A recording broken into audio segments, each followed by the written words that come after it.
Hello, welcome back to my YouTube channel Khan business strategy. Myself Aslam Khan. कैसे guys आप लोग, बताइए कैसे हैं आप लोग। तो चलिए guys, overall BCom second semester, fourth semester, और आज आपको हम गाइज बहुत ही महत्वपूर्ण सेशन लेके इस वीडियो के माध्यम से आए हैं, जो कि आज से यहाँ से हम लोग स्टार्ट कर रहे हैं बीकॉम फर्स्ट सेमेस्टर में, स्पेशली बिजनेस स्टैटिक्स, जो कि आपका कंपलसरी पेपर है गाइज। साथ साथ ये सब्जेक्ट इतना इंटरेस्टिंग, इतना इम्पॉर्टेंट है सिर्फ और सिर्फ न कि कॉमर्स वालों के लिए, बल्कि ये सब्जेक्ट आपका है आज के समय में स्टैटिक्स, साइंस में, आर्ट में, यहाँ तक कि बीएड में, बीटीसी में। ओवरऑल इसका एक अलग से अगर आप कोर्स करना चाहें तो अलग से आप इसका भी अलग से आप तैयारी करते हैं। कंपटीशन के लेवल के हिसाब से बात करें तो यहाँ पे mean, median, mode, geometric mean, harmonic mean, partisan value, person, dispersion, साथ साथ आपको यहाँ पर इंडेक्स नंबर मिल जाएगा, क्वार्टाइल डिवीजन आपको मिल जाएगा, मीन डिवीजन मिलेगा, स्टैंडर्ड डिवीजन मिलेगा, कोरिलेशन मिलेगा। ओवरऑल बहुत ही इंटरेस्टिंग, बहुत ही महत्वपूर्ण, मज़ेदार सब्जेक्टों में से एक कोई अगर है तो बिजनेस स्टैटिक्स है गाइस। तो यहाँ पर आज आपको ओवरऑल फर्स्ट सेमेस्टर का बैच यहाँ पे स्टार्ट कर रहे हैं, जिसका आज ये पहला क्लास है, ये पहला वीडियो है। ये इस क्लास में, इस वीडियो में हम आपसे बात करेंगे ओवरऑल कि बिजनेस स्टैटिक्स में जो कि न्यूमेरिकल पोर्शन से आप सोच रहे होंगे सर इसकी थ्योरी बातें। गाइस थ्योरी की बातें हम आपको थ्योरी क्लास में भी बताएंगे। यहाँ से आपको हम न्यूमेरिकल का पहला चैप्टर स्टार्ट कर रहे हैं, जो कि न्यूमेरिकल पॉइंट का, जैसा कि स्क्रीन पे आपके देख भी रहे होंगे, मेजर ऑफ सेंट्रल टेंडेंसी, ये चैप्टर आपका स्टार्ट कर रहे हैं गाइज। इसमें हम लोग ओवरऑल आज आपको हम सिर्फ और सिर्फ बेसिक बातें बताएंगे, और आप देख सकते हैं स्क्रीन पर लिखा हुआ basic concept with practical question. तो आज हम आपको बेसिक बातें बताएंगे। ओवरऑल ये मेजर ऑफ सेंट्रल टेंडेंसी या स्टैटिकल एवरेज, या केवल एवरेज कह लीजिए, होता क्या है, क्यों इसका नाम सेंट्रल टेंडेंसी रखा गया, मीन क्या होता है, मीडियन क्या होता है, मोड क्या होता है, ज्योमेट्रिक हार्मोनिक क्या होता है, इसके मेरिट्स और डीमेरिट्स की बातें हम लोग आज यहाँ पर करने वाले हैं गाइज। तो फटाफट जुड़ जाइए। थ्योरी पॉइंट ऑफ व्यू से आज का क्लास बहुत ही इंपॉर्टेंट है, इसको नोट करते चले जाइए गाइज, इसका स्क्रीनशॉट निकालते जाइए, और इसे आप अपने रजिस्टर में, नोट्स में, फेयर कॉपी जो भी आप बना रहे गाइज, इसको बाकायदे विधिवत आप लिखिएगा, क्योंकि एग्ज़ाम में ये बहुत ही हेल्पफुल करेगा। यहाँ की एकेडमिक के साथ साथ आपको बीकॉम के साथ साथ आपको यहाँ पर आगे कंपटीशन के एग्ज़ाम में भी ये बहुत ही हेल्पफुल करेगा इस। तो एक एक पॉइंट को हम लोग बारीकी से आप समझने का प्रयास करते हैं। सबसे पहले गाइज हम लोग समझते हैं कि ये सेंट्रल टेंडेंसी क्या होता है। इसको हिंदी में बोलते हैं गाइज केंद्रीय प्रवृत्ति की माप। इसको क्या बोलते हैं, केंद्रीय प्रवृत्ति की माप। क्या होता है, केंद्रीय का मतलब होता है किसी भी स्टैटिकल डेटा का जो सेंटर का वैल्यू होता है गाइज, जो सेंटर का वैल्यू होता है, उस सेंटर की वैल्यू को माप करने के लिए जिस टेक्निक या जिस मेजर का प्रयोग किया जाता है, वो मेजर हमारा क्या कहलाता है, सेंट्रल टेंडेंसी कहलाता है गाइज।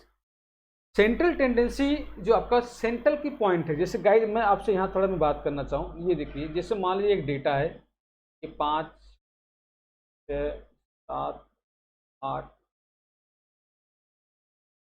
ये एक डेटा हो गया। अगर गाइज इसकी बात करूं, मैं अगर इसकी बात करूं 5, 6, 7, 8, 9, 10, 11, ठीक है गाइज।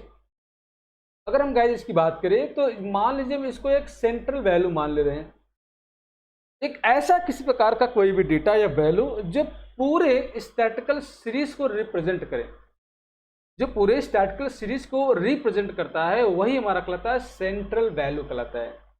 और ये सेंट्रल वैल्यू आपका एक्स बार भी हो सकता है, ये सेंट्रल वैल्यू आपका एम भी हो सकता है, ये सेंट्रल वैल्यू आपका जेड भी हो सकता है। ये जो हमारा होता है वो हम पूरे स्टैटिकल सीरीज की टेंडेंसी को बताता है। इसका नेचर क्या है, इसका स्वभाव क्या हो रहा है, मुड़ रहा है, झुकाव हो रहा है, तो किधर जा रहा है।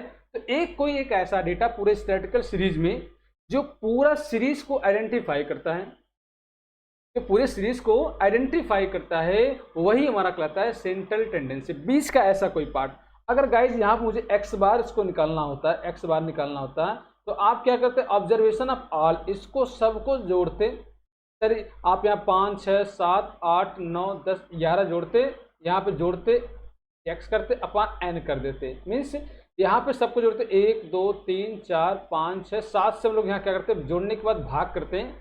तो यहाँ पर कुछ ना कुछ हमें जो डेटा मिला होता है, जो कुछ हमें डेटा मिला होता है, वो हमारा कहलाता है एक्स बार कहलाता है इन स्टैटिक्स की लैंग्वेज में। अगर इसी को हम लोग मैथ की लैंग्वेज में पढ़ेंगे समझेंगे तो इसी को हम लोग क्या बोलते हैं, एवरेज बोलते हैं गाइज। क्या बोलते हैं, एवरेज। तो हम लोग हिंदी में क्या बोलते हैं, औसत। क्या बोलते हैं गाइज, औसत।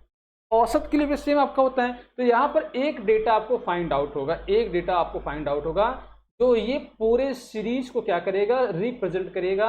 इसीलिए इसका नाम क्या रखा गया है, सेंट्रल टेंडेंसी रखा गया है। और जो पॉइंट आपको फाइंड आउट होगा वही हमारा कहलाएगा सेंट्रल पॉइंट या सेंट्रल वैल्यू उसको बोलो, या उसी को हम लोग क्या बोलेंगे, सेंट्रल पॉइंट। मीन्स अगर मान लीजिए यही डेटा आपको फाइंड आउट होता है, जरूरी नहीं है कि वो स्टैटिस्टिकल सीरीज में हो।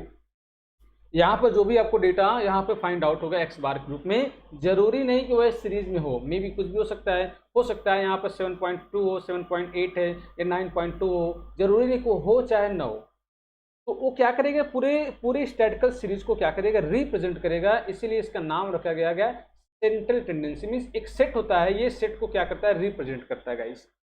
तो आइए थोड़ा सा इसकी बेसिक बातें थ्योरी के साथ हम लोग समझने का प्रयास करते हैं। आपको कुछ समझ में आ रहा होगा कि सेंट्रल टेंडेंसी मतलब क्या होता है, जो पूरे स्टैटिस्टिकल सीरीज के जो बीच का जो पार्ट होता है उसको शो करता है, जो एक्स बार के रूप में हो सकता है, एम के रूप में हो सकता है, या फिर जेड के रूप में हो सकता है, पूरे सीरीज को रिप्रेजेंट करता है गाइस। थोड़ी सी बेसिक बातें थ्योरी के अगर हम लोग समझेंगे तो इसका कॉन्सेप्ट को समझिए गाइज, ये बहुत ही इंपॉर्टेंट है, बहुत ही इंपॉर्टेंट आपका concept of central tendency guys. कई बार एग्जाम में पूछ चुका है, इसको नोट कर लीजिए आप, स्क्रीनशॉट निकालना चाहे निकाल लीजिए और इसको नोट करना चाहो तो नोट कर लीजिए। तो कह रहा है the term of central tendency is very important. लोग कह रहा है the term of central tendency is very important, कि मतलब ये केंद्रीय प्रवृत्ति की माप का जो मूल्य है ये बहुत ही महत्वपूर्ण है ऑफ स्टैटिस्टिकल डेटा। ठीक है, the term of central tendency is very important for the statistical data. पूरे स्टैटिस्टिकल डेटा में ये जो टर्म आपका है सेंट्रल टेंडेंसी बहुत ही महत्वपूर्ण है। क्यों महत्वपूर्ण है, एज डिफाइंड, क्योंकि इसे परिभाषित किया गया है the number use to represent. देखो मैं बार बार कर रहा हूँ, ये डेटा, ये आपका जो वर्ड आपका यहाँ पे लिखा है रिप्रेजेंट है, ये समझ लीजिए बहुत बड़ा आपका टर्म है रिप्रेजेंट। रिप्रेजेंट का मतलब होता है पूरे सीरीज का जो प्रतिनिधि करे। रिप्रेजेंट मतलब होता है एक प्रकार से पूरे सीरीज की रिप्रेजेंट करता है of central all middle of A set of the data value. Means एक जो डेटा वैल्यू आप इधर देख सकते हैं, ये जो एक डेटा वैल्यू मैंने बताया आपको, ये पूरे डेटा वैल्यू को क्या करता है, प्रेजेंट करने का काम करता है, वह कहलाता हमारा क्या, सेंट्रल टेंडेंसी का। यही बातें मैं आपको वहां पर समझाने का प्रयास कर रहा था कि यहाँ पर एक कोई डेटा होगा जो पूरे स्टैटिस्टिकल सीरीज को, जो पूरा आपका स्टैटिस्टिकल सीरीज का जो डेटा वैल्यू होगा, उस डेटा वैल्यू को क्या करता है, रिप्रेजेंट करता है। और जो कि क्या होता है, अक्सर तो सामान्यतः सेंटर में होता है या मिडिल में होता है, वही हमारा क्या करता है, सेंट्रल टेंडेंसी कहलाता है। हिंदी में इसको बोलते हैं केंद्रीय प्रवृत्ति की माप की अवधारणा। आप इसको लिख सकते हैं केंद्रीय प्रवृत्ति की माप से आशय या केंद्रीय प्रवृत्ति की माप की अवधारणा। तो गाइस आपको समझ में आ रहा है। तो केंद्रीय प्रवृत्ति की माप स्टैटिस्टिकल डेटा में एक बहुत ही महत्वपूर्ण शब्द है। इसको परिभाषित किया गया है the number of set to represent the central और middle set of the data value, जो किसी भी स्टैटिस्टिकल सीरीज की डेटा वैल्यू के नंबर या संख्या को रिप्रेजेंट करता है, जो कि सेंटर में होता है गाइस। इन अदर वर्ड, दूसरे भाषा में समझिए, थोड़ा और सिंपल तरीके से समझने का प्रयास कीजिए। इन अदर वर्ड में करा है the measure of central tendency, जो सेंट्रल टेंडेंसी की जो माप होती है इज वेरी सिंपल। क्या है, बहुत ही सिंपल होता है। Simple value that attempt to describe, करा है कि the measure of central tendency is very simple. Central tendency का जो मेजर होता है बहुत ही सिंपल, बहुत ही सरल होता है। The value that the attempt to describe, जो क्या करता है, वैल्यू जो अटेम्प्ट करता है, जो उसमें सहयोग करता है, भाग लेता है, टू डिस्क्राइब बताता है, अ सेट ऑफ डेटा, जो डेटा के इस पूरे सेट को मतलब गाइस यहाँ ग्रुप की मैं बात कर रहा हूँ, पूरे इसके रोल की बात कर रहा हूँ, सेट की बात कर रहा हूँ। तो set of data by the identifying of the central position with a set of data. Means क्या, इसका कहने का मतलब क्या है कि ये जो सेंट्रल टेंडेंसी है वो किसी भी डेटा वैल्यू की पूरे सेट ऑफ डेटा या पूरे ग्रुप ऑफ डेटा के सेंट्रल पॉइंट में बार बार करो। देखो जैसे अगर मान लीजिए इसी का अगर आप सॉल्व किए होते, सेंट्रल पॉइंट सपोज करिए यही आपका आया होता, 8 आया होता, x बार 8 आता है, तो ये क्या हो गया, एक सेंट्रल पोजीशन हो गया।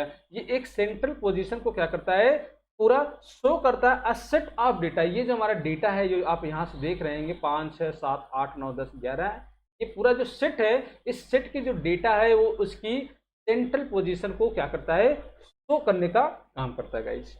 क्या आपको बातें कुछ समझ में आ रही? आप समझिएगा कि सर पूरे स्टैटिस्टिकल डेटा के सेट को या पूरे ग्रुप ऑफ सेट को वो क्या करता है, आइडेंटिफाई करता है या उसकी सेंट्रल पोजीशन को बताता है या पूरे स्टैटिस्टिकल सीरीज को क्या करता है, रिप्रेजेंट करता है, वही हमारा क्या कहलाता है, सेंट्रल टेंडेंसी कहलाता है। जनरली सामान्य रूप से अगर बात करें, there is 3 type of the measure of central tendency. Generally सामान्य रूप से देखा जाए तो सेंट्रल टेंडेंसी के जो मेजर होते हैं वो 3 टाइप के होते हैं, कॉमनली यूज इन स्टैटिक्स, जो कि सामान्य रूप से स्टैटिक्स में यूज किए जाते हैं। मीन अगर हम बात करें तो हमारा क्या था, मीन को हम लोग क्या बोलते हैं गाइज, एक्स बार बोलते हैं, समांतर मार्ग। मीडियन को हम लोग एम बोलते हैं गाइज, मीडियन को एम बोलते हैं। और मोड जिसको हम लोग क्या बोलते हैं, बहुलक या फिर भूइष्ठक बोलते हैं। मीन, और इसमें इन तीनों में mean and median and mode में अगर हम बात करें तो mean is one of the most common measure of the central tendency. Means in तीनों में समांतर जो माध्य है वो सबसे ज्यादा मेजर किए जाने वाला एक वैल्यू माना गया, ठीक है। मीन्स सेंट्रल टेंडेंसी में सबसे ज्यादा अगर कोई यूज किए जाने वाला कोई डेटा है तो गाइज वो क्या है, वो है सेंट्रल टेंडेंसी के अंतर्गत मीन। गाइज क्या आपको ये पूरी बातें समझ में आ रही है गाइज? अगर गाइज आपको ये बातें समझ में आ रही है तो प्लीज़ गाइज इसको आप तुरंत लाइक करिए। गाइज अगर आपको अच्छा लगे तभी आप लाइक करिए, मैं कभी आपसे नहीं कहूँगा कि आप लाइक करिए। अगर आपको अच्छा लग रहा हो, किसी प्रकार की कोई समस्या हो, कोई बातें हो, कोई कहना चाहो तो बिल्कुल कमेंट करके आप तुरंत उसको बताइए गाइज। और अगर अच्छा लग रहा हो तो बिल्कुल चैनल को आप बिल्कुल सब्सक्राइब करना ना भूलें, ठीक है। सब्सक्राइब पहले आप चैनल को कर लीजिए, क्योंकि यहाँ से आपको डेली बिजनेस स्टैटिक्स और साथ साथ बिजनेस ऑर्गेनाइजेशन BO जिसको हम लोग बोलते हैं, दोनों का विथ कॉम्बिनेशन के साथ आपका यहाँ पर एक सीरीज स्टार्ट होगा, जो कि पूरी प्रॉपर तैयारी हम कराएंगे एग्जाम टिल एग्जाम तक आपको पूरी तैयारी कराएंगे गाइज यहाँ पर, ठीक है गाइज। ओके, आइए आगे बढ़ते हैं, कुछ और थोड़ा समझते हैं। कुछ विद्वान हैं जो इस सेंट्रल टेंडेंसी के टर्म को अपने लैंग्वेज में डिफाइन किए, ठीक है गाइज। तो जब भी आप थ्योरी लिखिएगा गाइज एग्जाम में, तो थ्योरी लिखने का एक कला भी होता है, उस कला में आपको बताऊंगा, उस कला के अकॉर्डिंग अगर आप थ्योरी लिखेंगे तो गाइज कभी भी नंबर आपका कटेगा नहीं। राइटिंग भी बहुत एक इंपॉर्टेंट फैक्टर होता है। पहले विद्वान का नाम क्रॉक्सटन एंड कॉडेन, क्रॉक्सटन और कॉडेन ने कहा है and average is very simple value. कह रहा है एक एवरेज क्या होता है, एक very simple value with in the range of data that used to represent all the value of the series। कुल मिलाकर गाइस सभी विद्वान का कहने का तात्पर्य आपको यही मिलेगा। मीन्स क्या करा, देखिए क्या करा, and average is very simple value.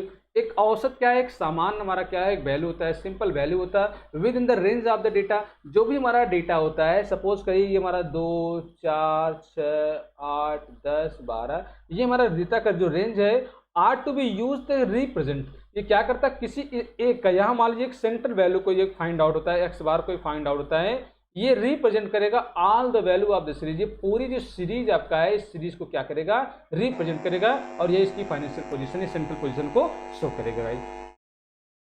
दूसरे विद्वान का नाम है अकॉर्डिंग टू क्लार्क साहब का कहना है average is an attempt to find the one single figure to describe the whole group of the figure. लो भाई बिल्कुल सिंपल, बहुत ही सामान्य भाषा में उन्होंने कहा है कि एवरेज क्या होता है, attempt to find the single figure. एक सिंगल फिगर के अटेम्प्ट को, डेटा को ये फाइंड आउट करता है, टू डिस्क्राइब, और डिस्क्राइब करता है the whole group of the figure, पूरे ग्रुप के फिगर को क्या करता है, डिस्क्राइब करता है। गाइस आपको समझना, 2 विद्वान मैंने बताया। अब लास्ट में फाइनली आप अपना एक निष्कर्ष निकालोगे जो कि एग्जाम में बहुत ही इंपॉर्टेंट है। आप अपने हिसाब से इसको लिखिएगा, जो आपको लगे कि नहीं ये प्रॉपर आपका प्रॉपर जो आपने पढ़ा है, प्रॉपर उसकी पूरी बात को साबित करता है, सही साबित करता है। कह रहा है कि अ सिंपल फिगर, ऐसा किसी प्रकार का कोई सिंपल, यहाँ भी इन्होंने देखो आपका सिंपल की बात कहा है गाइस, जहाँ भी सिंपल की बात कहा है तो कहा a simple figure which represent the whole set of data, जो पूरे सेट ऑफ डेटा, पूरे ग्रुप ऑफ डेटा को क्या करे, रिप्रेजेंट करे, बार बार करो, रिप्रेजेंट करेगा, रिप्रेजेंट करेगा, रिप्रेजेंट करेगा, बस सिंपल ऐसा जिसमें रिप्रेजेंट की बात आएगी। कॉल इज एन एवरेज या सेंट्रल टेंडेंसी, मीन्स असिंपल किसी प्रकार का कोई डेटा या वैल्यू हो जो पूरे सेट ऑफ डेटा, पूरे ग्रुप ऑफ डेटा को रिप्रेजेंट करे, वो हमारा कहलाएगा सेंट्रल टेंडेंसी। क्या कहलाएगा, सेंट्रल टेंडेंसी कहलाएगा। इस क्या आपको ये हमारी बातें समझ में आ रही होगी? चलिए कुछ आगे बढ़ते हैं। लो भाई अगर हम बात करें सेंट्रल टेंडेंसी के अंतर्गत, तो टाइप्स ऑफ सेंट्रल टेंडेंसी बहुत ही इंपॉर्टेंट फैक्टर है। तो types of major of central tendency, कि इस जो सेंट्रल टेंडेंसी जो आपका है, केंद्रीय प्रवृत्ति की माप है, इसको कैसे मेजर किया जाएगा। कैसे मेजर किया जाएगा इसको समझना है। सेंट्रल टेंडेंसी आर एवरेज, या इसको हम लोग बोल सकते हैं टाइप ऑफ स्टैटिस्टिकल एवरेज। इसे हम लोग अगर एग्जाम में ये ना पूछेगा टाइप्स ऑफ स्टैटिस्टिकल एवरेज, तो भी गाइज यही बातें हैं।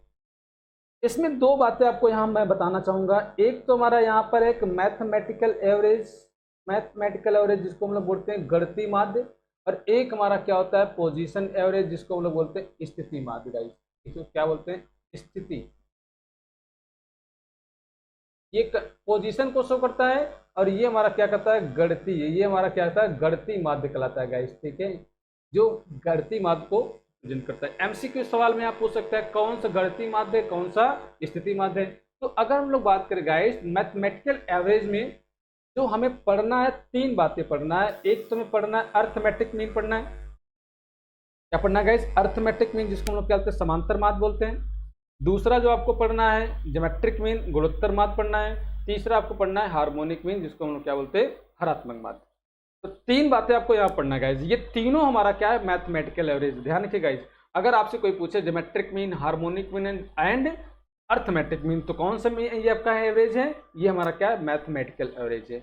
ठीक है, ये हमें एक एवरेज बताता है, ये हमें एक एवरेज बताता है। ठीक है, ये हमें क्या होता है गुणों के बारे में बताता है, ये चाल दूरी डिस्टेंस के बारे में बताता है, समय दूरी के बारे में। यहाँ भी आपको हम डिस्टेंस पर बेसिस पे यहाँ पे क्वेश्चन सॉल्व कराने हैं। ये तीनों बातें जो आप देख रहे हैं guys, arithmetic mean, geometric mean, harmonic mean, ये एक प्रकार से ये न्यूमेरिकल एस्पेक्ट है गाइस। यहाँ पे आपको ढेर सारा कम से कम एटलीस्ट 50+ क्वेश्चन आपको यहाँ पे हम सॉल्व कराने वाले हैं तीनों से। इसके बाद पोजीशन को बताने के लिए बेसिकली दो प्रकार की आपको यहाँ पर एवरेज की जरूरत पड़ती है। एक एवरेज जो हमारा है वो है मीडियम, जिसको हम लोग बोलते हैं मध्य का। दूसरा हमारा क्या है मोड, जिसको हम लोग क्या बोलते हैं बहुलक। तो ओवरऑल ये आपको 5 बातें इस पूरे सेंट्रल टेंडेंसी के चैप्टर में आपको गाइस पढ़नी है। क्या क्या? Arithmetic mean, geometric mean, harmonic mean, median and mode guys आपको यहाँ पर पढ़ना गाइज। इसको नोट करते चले जाइए गाइज, स्क्रीनशॉट निकालते चले जाइए गाइज। बहुत ही महत्वपूर्ण है गाइज, आपके लिए बता रहा हूँ और बहुत इंटरेस्टिंग है गाइज। जिनका मैथ कमजोर है बस मेरे साथ जैसे मैं बता रहा हूँ वैसे चलते जाइए। आपका मैं बिल्कुल दावे के साथ कर रहा हूँ आपका मैथ बहुत मजबूत हो जाएगा। और मैथ मजबूत होने का मतलब इसका बेनिफिट आपको अकाउंटेंसी मिलेगा, जो कि सेकेंड सेमेस्टर में गाइज बहुत ही आपका अच्छे से प्रॉपर से तैयारी हो जाएगी गाइज। अब यहाँ पर हम लोग सबसे पहले इसकी शुरुआत करेंगे आज अर्थमेटिक मीन, जो आपको समझना है इसकी थ्योरी की बातें। लीजिए स्क्रीन पे आपको आ चुका है अर्थमेटिक मीन होता क्या है। अर्थमेटिक एवरेज बोलो या फिर अर्थमेटिक मीन बोलो गाइस, समांतर माध्य, हिंदी हम लोग क्या बोलते हैं समांतर माध्य। समांतर माध्य क्या होता है गाइस? सिंपल एकदम इसका डेफिनेशन है गाइस करा है। अर्थमेटिक मीन शॉर्टकट में इसको AM अर्थमेटिक मीन बोलते हैं। Arithmetic mean of a group of observation, जो एक ग्रुप के ऑब्जर्व करता है, ग्रुप को क्या करता है ऑब्जर्व करता है, in the content obtained by the dividing of the sum of all observation by their number. इसका मतलब आप समझ लीजिएगा कि अर्थमेटिक एवरेज या मीन का मतलब क्या होता है guys, the number of all observation of statistical data and divide the number of term या divide the sum of all observation data is known as arithmetic mean.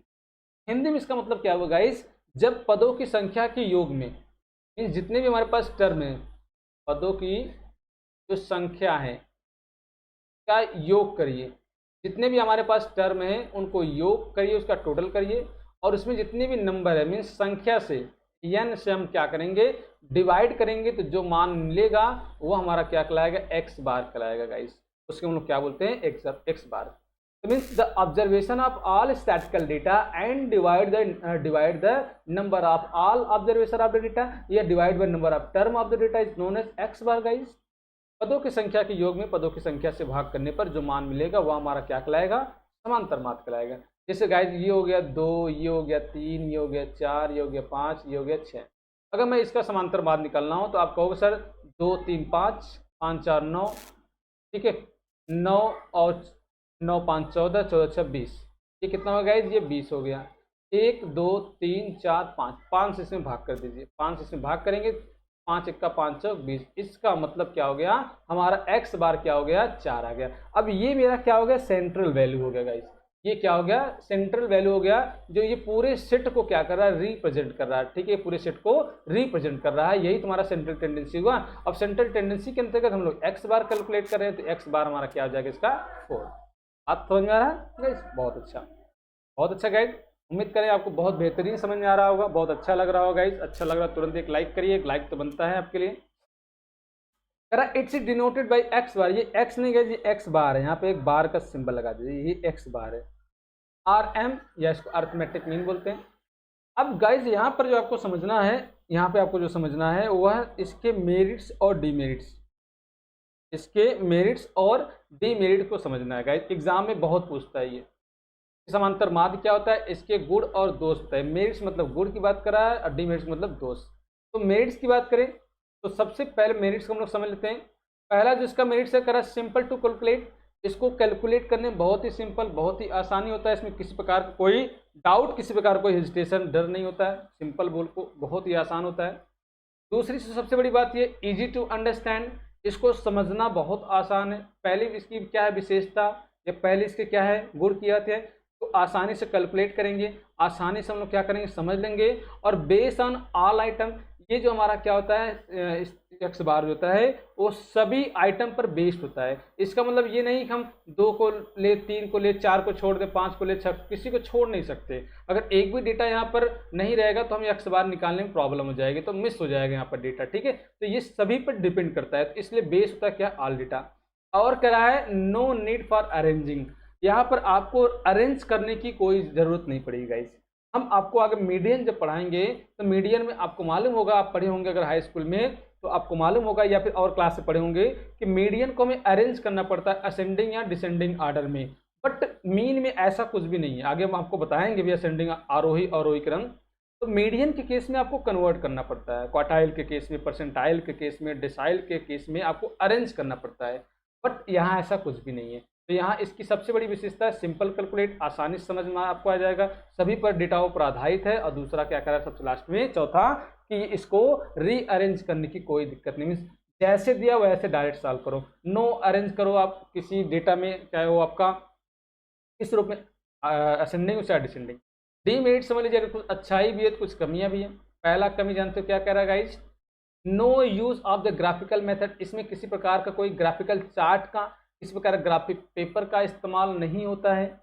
ये सबसे बड़ी कमी क्या है, no use of the graphical method, graphical method का कोई इस्तेमाल नहीं होता है इसमें, मतलब चित्र का, ग्राफ पेपर का। दूसरा इसमें क्या है, दूसरा अगर बात करें गाइस क्या है, difficult to win unknown data, अगर इसमें से कोई एक डेटा गायब हो जाता है, मिस हो जाता है, तो इसको कैलकुलेट करने में थोड़ा आपको बहुत ही प्रॉब्लम होता है, बहुत डिफिकल्ट होता है। लगेगा हम ये नहीं करेंगे, कैलकुलेट करेंगे फिर भी आंसर आएगा, थोड़ा सा आपको डिफिकल्टी का सामना करना पड़ेगा अगर डेटा क्या हो अननोन हो गाइस, क्या हो डेटा अननोन मिस हो तो। इसके बाद करा may not exit in data, इसका मतलब क्या करा है, may not exit in data. यहाँ पे इसका ये मतलब करा है कि जो भी डेटा आपका दिया है स्टैटिस्टिकल सीरीज में, जरूरी नहीं है कि वह आपका उसमें हो। जैसा आप ये देखो स्क्रीन पे देखो, एग्जांपल में आपको जो लिखा है 2 3 4 5 6, इसका अगर एक्स बार निकाले तो 4 आया, तो 4 इसमें है, तो जरूरी नहीं कि 4 इसमें हो चाहे न हो, जरूरी नहीं कि एक्स बार जो आया इसमें हो। गाइज ये बातों को थोड़ा समझने की मैं एक एग्जाम्पल लेता हूँ।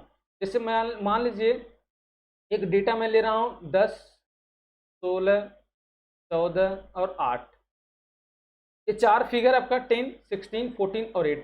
अगर मैं गाइस इसकी बात करूं, सबको जोड़िए, तो 10 + 16 26, 26 + 14 40, 40 और 8 48, 48 टर्म कितने, 1 2 3 4, 4 से भाग करिए।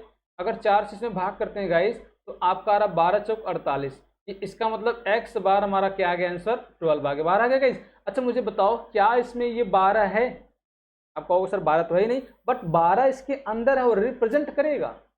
इसका ये मतलब हो गया may not exit in data, data जरूरी नहीं कि इसमें हो भी सकता है और नहीं भी हो सकता है। तो 12 तो नहीं, लेकिन फिर भी इस सीरीज का जो हमारा सेट ऑफ ग्रुप का जो हमारा सेंट्रल टेंडेंसी आएगा, सेंट्रल वैल्यू आएगा और 12 आएगा गाइस। तो हो भी सकता है नहीं भी हो सकता। जैसे इसमें सॉल्व किया तो 4 मैच कर गया था इस वाले में, बट इसमें नहीं मैच कर रहा है। बात क्लियर हो गई गाइस। एक लास्ट इसकी जो कमियां हैं तीसरे के बाद चौथे की बात करें, फेल्सेशियस कंक्लूजन। यहाँ पे किसी प्रकार का कोई विवाद या स्पष्ट हमारा किसी प्रकार का कोई निष्कर्ष नहीं निकल पाता है गाइस, किसी प्रकार का कोई स्पष्ट अगर हम बात करें तो निष्कर्ष नहीं निकल पाता है गाइस। अब आप इसका थोड़ा एग्जाम्पल, इसको भी थोड़ा एग्जाम्पल थ्रू समझिए। जैसे मान लीजिए यहाँ पे 2 कंपनी, एक कंपनी ए है, ये मान लीजिए क्या हो रहा है 5000, तो थोड़ा ऊपर लीजिए, कहाँ लूँ गाइस इसको, 10 जगह नहीं, चलो यहाँ मैं लेता हूँ। एक 4000 हो गया, एक 5000 हो गया और एक 6000। अगर गाइज इसको जोड़े तो 5 4 9 6 15,000। 15,000 में संख्या कितनी है, 3 से भाग करोगे तो क्या आएगा, 5 आएगा। बोलो गाइज, 5,000 एवरेज है। ये मान लीजिए एक कंपनी एक्स है। एक मैं एग्जांपल और लेता हूँ, मैं कहाँ लूँ, चलो मैं यहाँ लेता हूँ। एक कंपनी वाई है, इसका जो है पहले साल का प्रोडक्शन है 6,000, दूसरे साल का प्रोडक्शन है 5,000, तीसरे साल का प्रोडक्शन है 4,000। अगर मैं 6 5 11 4 जोड़ूँ 15,000 आ रहा है। इसमें भी अगर आप 3 का भाग करेंगे तो आपका आंसर आएगा क्या, 5,000 आया। अब आप कहोगे सर इसका भी एवरेज 5,000 आ रहा है, लेकिन इसका भी एवरेज 5,000 आ रहा है। लेकिन अब दोनों में रिजल्टी की बात करें तो गाइज अगर हम यहाँ देखें तो 4,000 5,000 6,000, इसका मतलब इस कंपनी एक्स कंपनी की दशा में यहाँ प्रोडक्शन आउटपुट क्या हो रहा है, हर साल बढ़ रहा है। हजार यूनिट या 1000 केजी या 1000 की मात्रा में क्या हो रहा है, हर साल बढ़ रहा है, मीन्स पॉजिटिव वे में जा रहा है। इसका जो वे हो रहा है, प्रोडक्शन आउटपुट हो रहा है, वो क्या हो रहा है गाइस, प्लस में जा रहा है, पॉजिटिव वे में जा रहा है। और यहाँ देखो पहले 6 था, फिर 5 हो गया, फिर 4 हो गया। इसका मतलब भले ही दोनों का 5 5 जा रहा है, लेकिन इसका तो क्या हो रहा है, प्रोडक्शन आउटपुट क्या हो रहा है, निगेटिव में जा रहा है, माइनस जा रहा है। इसलिए ये हमारा कहलाता है फ्लैसियस कंक्लूजन के अंतर्गत माना जाता है। इसमें इसके अंतर भी ये आपकी कमी मानी जाती है गाइस। तो गाइस उम्मीद करते हैं आज का क्लास आपको समझ में आया होगा। थ्योरी की बातें लगभग आपका एंड हो गया है अर्थमेटिक मीन के अंतर्गत, क्योंकि बहुत लंबा पढ़ाने मतलब वीडियो बहुत बड़ा हो जाएगा गाइस, तो हम नहीं चाहते बहुत ज़्यादा बड़ा हो, तो इसको इतना नोट करिए गाइस। आज के लिए बस इतना ही। कल से आपको हम इसका समझाएंगे, कल से आपको समझाएंगे the calculation of the arithmetic mean, कि अर्थमेटिक मीन को कैसे आपको कैलकुलेट करेंगे। इंडिविजुअल सीरीज के केस में क्या होगा, डिस्क्रीट सीरीज के केस में क्या होगा, और कंटिन्यूअस सीरीज के केस में क्या होगा गाइस। तो उम्मीद करते हो आज का क्लास आपको बहुत अच्छा लगा होगा गाइस। किसी प्रकार का कोई डाउट हो तो कमेंट करिए, कोई और कुछ करना चाहे वो भी आप कमेंट करके बताइए गाइस। अच्छा लगा हो तो प्लीज़ चैनल को लाइक करिए, सब्सक्राइब करिए, दोस्तों के साथ इसको शेयर करना बिल्कुल ना भूलें। मिलते हैं नेक्स्ट क्लास में गाइस। ओके, तब तक आप सभी को गाइस थैंक यू।